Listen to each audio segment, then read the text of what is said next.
Hello learners, welcome back to Dr. Preeti's tutorial. कल मैंने आपको बताया था brief introduction of Pila globosa. आज हम बात करेंगे इसके एक्सटर्नल मॉर्फोलॉजी के बारे में। तो जो पाइला है उसमें जो है अलग अलग स्ट्रक्चर आपको देखने को मिलेंगे, जिनमें सबसे पहला जो स्ट्रक्चर आता है दैट इज़ शेल। तो पाइला जो है उसमें कोई भी इंटरनल स्केलेटन नहीं होता है, बट उनमें एक्सोस्केलेटन प्रेजेंट होता है, और ये एक्सोस्केलेटन क्या होता है, उनका शेल। तो ये जो शेल है it is secreted bye Pila itself, और इसके अंदर ही वो जो है वो लिव करते हैं। ये जो शेल है इट इज़ यूनिवॉल्व, एंड ये ग्लोबोस टाइप का शेल होता है, स्पाइरली कॉर्ड होता है अराउंड द सेंट्रल एक्सिस, और उस सेंट्रल एक्सिस को हम बोलते हैं कॉल्यूमेला। तो शेल का जो कलर है वो वेरी करता है, येलो कलर का भी हो सकता है, ब्राउनिश भी हो सकता है, और ब्लैक कलर का भी हो सकता है। तो क्योंकि ये spherical ball like in shape होता है, इसलिए इसको जो नाम दिया गया है दैट इज़ ग्लोबोस। तो अगर आप फिगर में देखो तो ये जो एंटायर स्ट्रक्चर है यहाँ पर दिखाई दे रहा है, this is the shell which is secreted by the organism itself. अब बात करते हैं इसकी शेप की। तो शेप इसकी इलोंगेटेड होती है, इसमें ट्यूबुलर वर्ल्स आपको देखने के लिए मिलेंगे, और ये जो ट्यूबुलर वर्ल्स हैं they are coiled around the central axis, जिसको हमने क्या बोला, कॉल्यूमेला। यहाँ पर आपको बहुत सारे वर्ल्स अलग अलग प्लान में देखने को मिलेंगे जो इसको conical spire like appearance provide करते हैं। इसके बाद इसके अंदर क्या क्या स्ट्रक्चर है, तो सबसे जो टॉप पे जो पोर्शन आता है दैट इज़ एपेक्स। तो ये वाला जो पोर्शन है, upper portion, this is the apex of the shell. तो मेनली ये फर्स्ट पार्ट होता है शेल का, and it is present on the top of the spiral.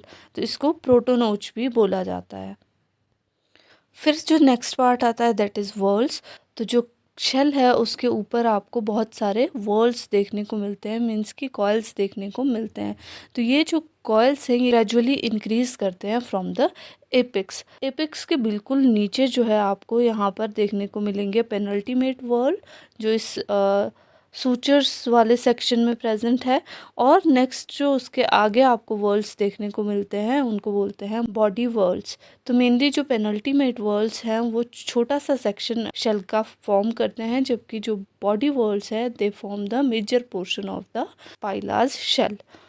इसके अलावा यहाँ पर आपको नेक्स्ट जो स्ट्रक्चर देखने को मिलेगा उसको बोलते हैं वेरिसिस।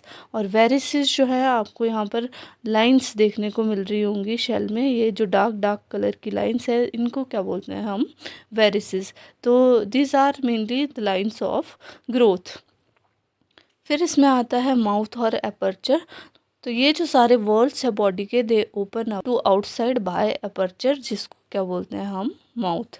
इसके बाद जो स्ट्रक्चर आता है दैट इज पेरिस्टोम। पेरिस्टोम जो है इसी माउथ और अपर्चर का स्मूथ और कॉन्टिन्यूस मार्जिन जो है उसको हम पेरिस्टोम बोलते हैं। इसमें दो तरह के स्ट्रक्चर्स आते हैं, जिसमें एक आउटर लिप होता है और दूसरा कोल्यूमेलर लिप प्रेजेंट होता है। तो जो आउटर लिप है वो मेनली मार्जिनल पोर्शन बनाता है इसका, और जो कॉल्यूमेलर लिप है वो इनर लिप भी उसको बोलते हैं, तो वो इनर साइड पे प्रेजेंट होता है। इसके अलावा यहाँ पर अम्बलिकस प्रेजेंट होती है। तो यहाँ पर आपको ये अम्बलिकस देखने को मिल रही है, ये वाला स्ट्रक्चर जो है। तो मेनली जो होलो ट्यूब लाइक कॉल्यूमेला है वो जब ओपन होता है आउटसाइड में, तो उस वो ओपनिंग जो है दैट इज़ कॉल्ड अम्बलिकस। इसके अलावा जो शेल है उसको डेक्स्टर शेल बोला जाता है, क्योंकि ये शो करता है क्लॉकवाइज स्पायरलिंग। फिर जो नेक्स्ट पार्ट आता है दैट इज़ अपर तो जो शेल है दैट इज़ क्लोज्ड बाय अपर और लिड भी इसको बोलते हैं। तो ये मेनली अटैच्ड होता है at the hinder part of the foot, और ये एक लिड की तरह एक्ट करता है। और अगर ऑर्गेनिज्म के आसपास कोई प्रीडेटर हो तो उस टाइम पे ऑर्गेनिज्म खुद को एनक्लोज कर लेता है शेल के अंदर बाय क्लोजिंग देयर अपर और lid. So this is all about the external morphology of the Paila globosa. If you like the content, please hit the like button, share the video and subscribe the channel Dr. Preeti's tutorial. Thanks for watching.